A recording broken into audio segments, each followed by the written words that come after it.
Chapter 15. The Man of the Island. From the side of the hill, which was here steep and stony, a spout of gravel was dislodged and fell rattling and bounding through the trees. My eyes turned instinctively in that direction, and I saw a figure leap with great rapidity behind the trunk of a pine. What it was, whether bear or man or monkey, I could in no wise tell. It seemed dark and shaggy, more I knew not, but the terror of this new apparition brought me to a stand. I was now, it seemed, cut off upon both sides, behind me the murderers, before me this lurking nondescript, and immediately I began to prefer the dangers that I knew to those I knew not. Silver himself appeared less terrible in contrast with this creature of the woods, and I turned on my heel, and looking sharply behind me over my shoulder, began to retrace my steps in the direction of the boats. Instantly the figure reappeared, and making a wide circuit, began to head me off. I was tired at any rate, but had I been as fresh as when I rose, I could see it was in vain for me to contend in speed with such an adversary. From trunk to trunk the creature flitted like a deer, running manlike on two legs, but unlike any man that I had ever seen, stooping almost double as it ran. Yet a man it was, I could no longer be in doubt about that. I began to recall what I had heard of cannibals. I was within an ace of calling for help, but the mere fact that he was a man, however wild, had somewhat reassured me, and my fear of Silver began to revive in proportion. I stood still, therefore, and cast about for some method of escape, and as I was so thinking, the recollection of my pistol flashed into my mind. As soon as I remembered I was not defenseless, courage glowed again in my heart, and I set my face resolutely for this man of the island, and walked briskly towards him.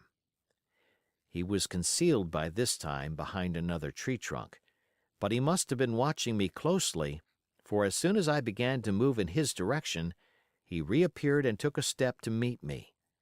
Then he hesitated, drew back, came forward again, and at last, to my wonder and confusion, threw himself on his knees and held out his clasped hands in supplication.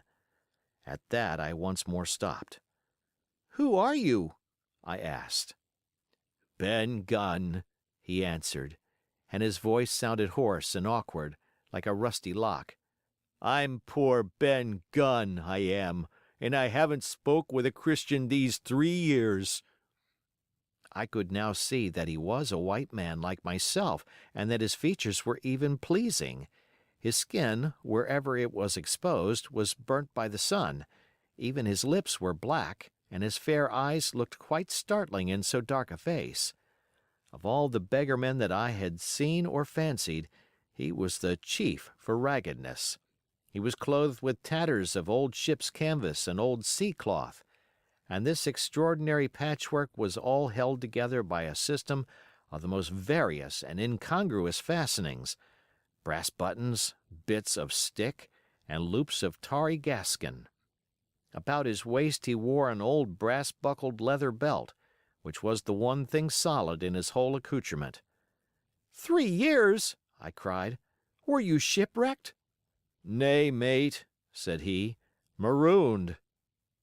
I had heard the word, and I knew it stood for a horrible kind of punishment, common enough among the buccaneers, in which the offender is put ashore with a little powder and shot and left behind on some desolate and distant island.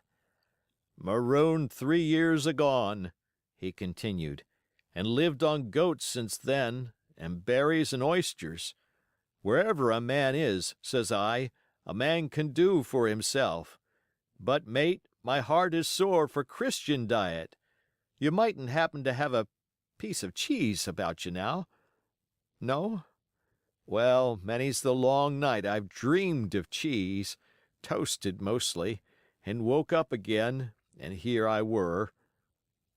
"If ever I can get aboard again," says I, "you shall have cheese by the stone." All this time he had been feeling the stuff of my jacket, smoothing my hands, looking at my boots, and generally, in the intervals of his speech, showing a childish pleasure in the presence of a fellow creature. But at my last words he perked up into a kind of startled slyness. "If ever you can get aboard again, says you?" he repeated. "Why now, what's to hinder you?" "Not you, I know," was my reply. "And right you was," he cried. "Now what do you call yourself, mate?" "Jim," I told him. "Jim, Jim," says he, quite pleased apparently. "Well now, Jim, I've lived that rough as you'd be ashamed to hear of. Now, for instance, you wouldn't think I had had a pious mother to look at me?" he asked. "Why, no, not in particular," I answered. "Ah, well," said he, "but I had. Remarkable pious. And I was a civil, pious boy, and could rattle off my catechism that fast as you couldn't tell one word from another. And here's what it come to, Jim, and it begun with Chuck Farthen on the blessed gravestones. That's what it begun with, but it went further'n that, and so my mother told me, and predicted the whole, she did, the pious woman. But it were Providence that put me here. I've thought it all out in this here lonely island, and I'm back on piety. You don't catch me tasting rum so much, but just a thimbleful for luck, of course, the first chance I have. I'm bound I'll be good, and I see the way, too. And Jim," looking all round him and lowering his voice to a whisper, "I'm rich." I now felt sure that the poor fellow had gone crazy in his solitude, and I suppose I must have shown the feeling in my face, for he repeated the statement hotly. "Rich, rich," I says, "and I'll tell you what, I'll make a man of you, Jim. Ah, Jim, you'll bless your stars, you will. You was the first that found me." And at this there came suddenly a lowering shadow over his face, and he tightened his grasp upon my hand and raised a forefinger threateningly before my eyes. "Now, Jim, you tell me true. That ain't Flint's ship?" he asked. At this I had a happy inspiration. I began to believe that I had found an ally, and I answered him at once. "It's not Flint's ship, and Flint is dead. But I'll tell you true, as you ask me. There are some of Flint's hands aboard, worse luck for the rest of us." "Not a man with one leg?" he gasped. "Silver?" I asked. "Ah, Silver," says he. "That were his name." "He's the cook, and the ringleader, too." He was still holding me by the wrist, and at that he gave it quite a wring. "If you was sent by Long John," he said, "I'm as good as pork, and I know it. But where was you, do you suppose?" I had made my mind up in a moment, and by way of answer told him the whole story of our voyage and the predicament in which we found ourselves. He heard me with the keenest interest, and when I had done, he patted me on the head. "You're a good lad, Jim," he said, "and you're all in a clove hitch, ain't you? Well, you just put your trust in Ben Gunn. Ben Gunn's the man to do it. Would you think it likely now that your squire would prove a liberal-minded one in case of help, him being in a clove hitch, as you remark?" I told him the squire was the most liberal of men. "Aye, but you see," returned Ben Gunn, "I didn't mean giving me a gate to keep, and a suit of livery clothes and such. That's not my mark, Jim. What I mean is, would he be likely to come down to the tune of, say, £1,000 out of money that's as good as a man's own already?" "I am sure he would," said I. "As it was, all hands were to share." "And a passage home?" he added with a look of great shrewdness. "Why," I cried, "the squire's a gentleman, and besides, if we got rid of the others, we should want you to help work the vessel home." "Ah," said he, "so you would." And he seemed very much relieved. "Now, I'll tell you what," he went on, "so much I'll tell you, and no more. I were in Flint's ship when he buried the treasure, he and 6 along, 6 strong seamen. They was ashore nigh on a week, and us standing off and on in the old Walrus. One fine day up went the signal, and here comes Flint by himself in a little boat, and his head done up in a blue scarf. The sun was getting up, and mortal white he looked about the cutwater. But there he was, you mind, and the 6 all dead, dead and buried. How he done it, not a man aboard us could make out.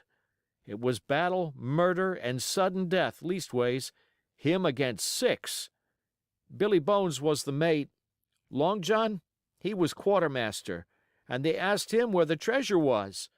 Ah, says he, you can go ashore if you like and stay, he says. But as for the ship, she'll beat up for more, by thunder. That's what he said.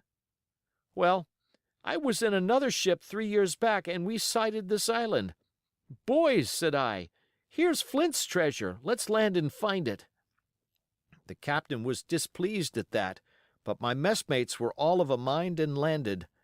12 days they looked for it, and every day they had the worst word for me, until one fine morning all hands went aboard. As for you, Benjamin Gunn, says they, here's a musket, they says, and a spade and pickaxe. You can stay here and find Flint's money for yourself, they says. Well, Jim, 3 years have I been here, and not a bite of Christian diet from that day to this. But now you look here. Look at me.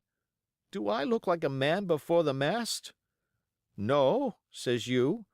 Nor I warn't neither, I says. And with that he winked and pinched me hard. Just you mention them words to your squire, Jim, he went on. Nor he weren't neither, that's the words. 3 years he were the man of this island, light and dark, fair and rain, and sometimes he would maybe think upon a prayer, says you, and sometimes he would maybe think of his old mother, so be as she's alive, you'll say. But the most part of Gunn's time, this is what you'll say, the most part of his time was took up with another matter, and then you'll give him a nip, like I do. And he pinched me again in the most confidential manner.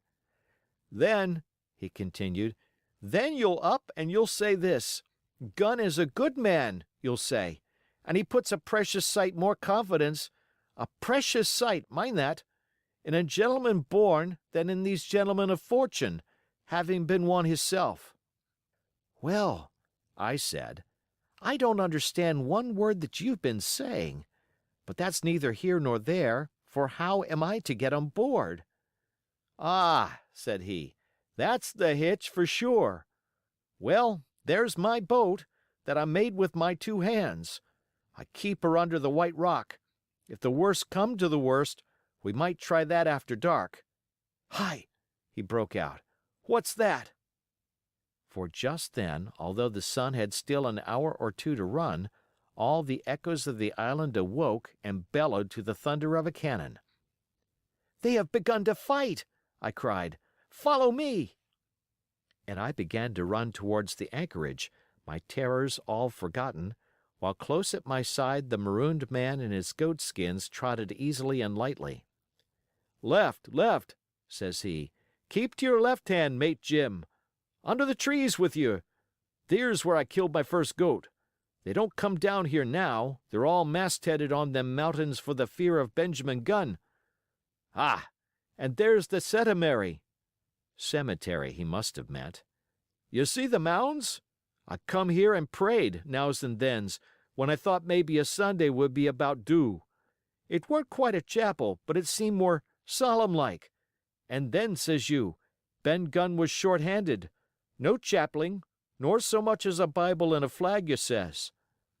So he kept talking as I ran, neither expecting nor receiving any answer. The cannon shot was followed after a considerable interval by a volley of small arms. Another pause, and then, not a quarter of a mile in front of me, I beheld the Union Jack flutter in the air above a wood. End of chapter.